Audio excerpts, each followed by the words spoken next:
लढाई चालू असते, सगळे मारल्या जातात, महारथी राजे. कौरव जवळजवळ संपलेलेच असतात, संपण्यातच आलेले असतात. आणि शेवटी भीष्म जे असतात ते सरसेनापती म्हणून त्यांचा रथ येतो आणि आता पांडव संपणार.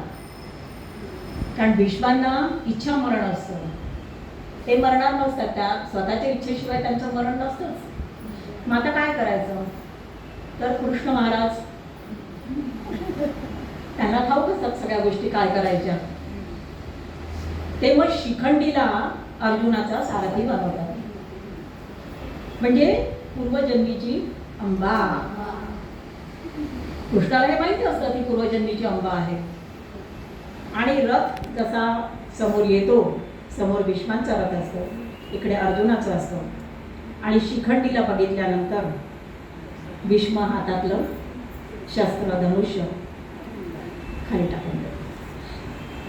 सगळ्यांना आश्चर्य वाटतं, हे असं का घडतंय? तर ते सांगतात की निशस्त्र जो कोणी असेल किंवा स्त्री असेल तिच्यावर मी शस्त्र उचलणार नाही. त्यांना माहिती असते पूर्वजन्मीची अंबा आहे. आणि मग काय घडतं?